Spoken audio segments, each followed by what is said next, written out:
Hello! Hello, hello, hello! Magandang araw at magandang buhay at panibagong vlog na naman si Bonsai Stanglong po. So natatandaan nyo ito?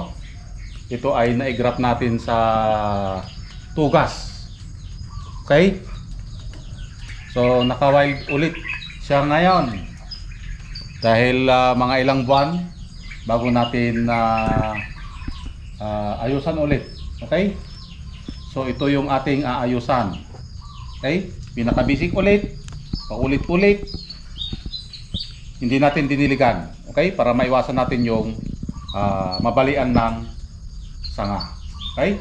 So super wild. Parang siya. Super wild. Parang siya. Siya kaagad. Okay? So start.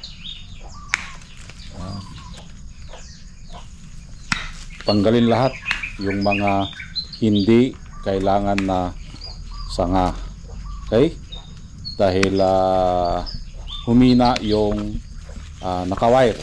Okay? Pero ang kagandahan nun ay nagiging tapered ang kanilang katawan. Pinalaki niya yung kanyang main branch. Okay? So kaya pinawild natin na ganyan. Pero kailangan natin tanggalin.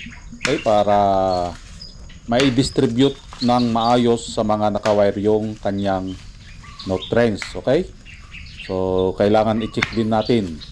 Katulad niyan, yung mga ibang wire dyan ay bumaon na dahil sa ginawa ng naka-wild na sanga. Yun ang nagpalaki sa main branch. Dahil nakapokus pa lang tayo dito sa main branch.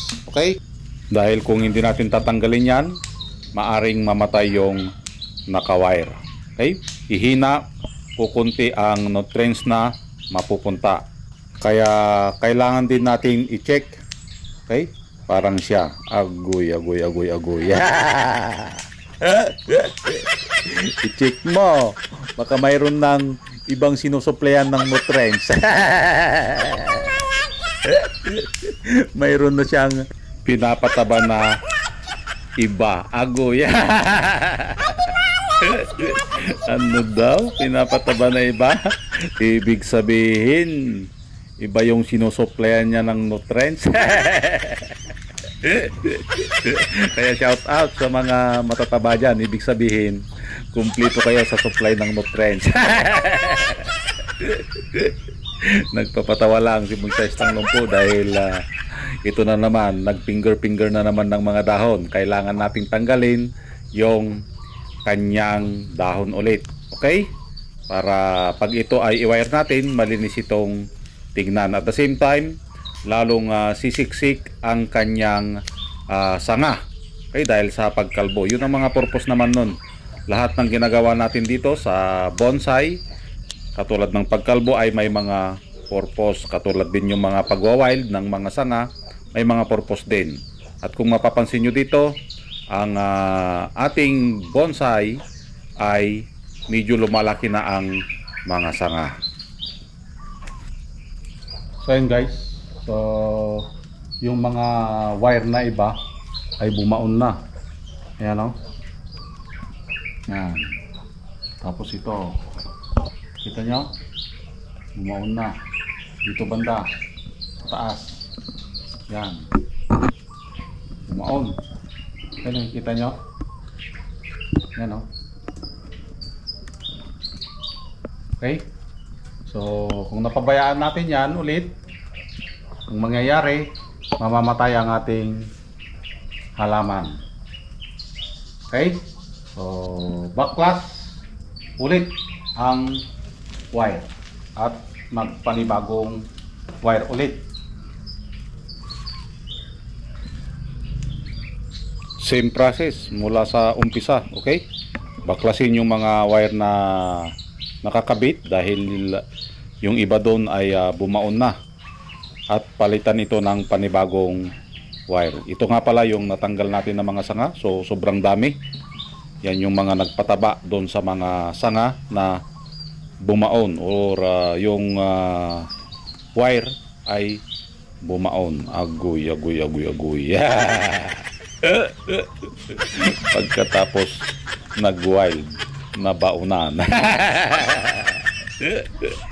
After nating matanggal, ito naman ay ating ibabalik. Okay? Para sumunod ulit ang kanyang mga sanga. So paulit-ulit lang yan na ginagawa natin hanggang sa makuha natin yung taba ng mga sanga, hanggang ito ay mabuo. Okay? Walang katapusan na wire ito. Unwire and then ibalik ulit. So hanggang sa matapos, hanggang sa mawala na yung wire. So ibig sabihin, kapag nawala na yung wire sa katawan ng isang bonsai, ito ay semi-finish na. Bakit ko sinasabing semi-finish? Dahil may ginagawa pa tayo dito. Walang katapusan ang pagbubonsai. Pag sinabi mong finish, katulad ng painting na wala ka nang gagawin. Okay? So yun ang kaibahan ng bonsai sa painting, dahil ang bonsai is a living art. Okay? Mayroon silang buhay. Maaari itong mamatay kung ito ay napabayaan mo. Parang siya. Agoy. Yeah. Mamatay siya sa iba kung siya ay pabayaan mo. Kaya kunting himas, kunting liko ang ating ginagawa dito sa ating bonsai. At unti-unti na siyang nagmumukhang bonsai. Yung mga forma niya, yung mga sanga na kumakapal. Okay? Dahil sa habang tumatanda ang isang bonsai, ito ay nabubuo rin. Okay? Dahil may proseso tayong ginagawa. So yun guys, natapos na nating ayusan. Okay? So ito yung kanyang kabuuan. So medyo pinatayo lang natin kunti ito, kaya mayroon tayong tali dito. Okay? At the same time, ito assuming na tutubuan pa dito. Yan, papunta dyan sang sanga. And then dito na tayo mag-i-apex. Ito, tutubuan na tutubuan dito dahil malakas naman ang ulo. Okay?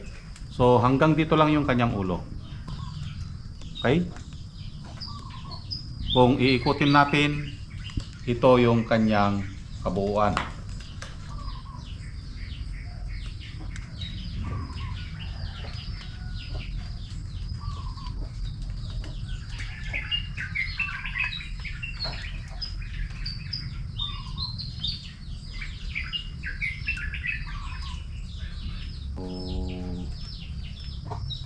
Unti-unti ng pakapal na ng pakapal. Okay? May mga portion na nagputol tayo. Okay, pinutol na natin para makontrol din natin dito. Kasi mas maliit pa dito, mas malaki na dito. Okay, katulad din ito, nagputol tayo dito. Okay, para makontrol. Okay, para yung lakas pupunta dito. Napansin nyo, ang lower part mahina, kaya hindi tayo nagputol. Okay, ganun din dito. Kulang pa sa laki. Ito, walang putol dahil nakukulangan pa tayo sa laki. Dito, nagputol na tayo. Okay? Kinukontrol natin. Dahil malakas ito. Itong sanga na ito. Ganun din dito. Naputol din. Okay? Para lumakas itong part na ito. Hindi tayo nagputol dito dahil kulang sa laki. So, palakihin natin ito ng malaki. Okay? Medyo matagal-tagal pa ito. Yan. Ito yung kanyang front. Okay? So, maraming salamat. At nasamahan nyo na naman si Bonsai Tanglong po. Hanggang sa muli. Bye-bye.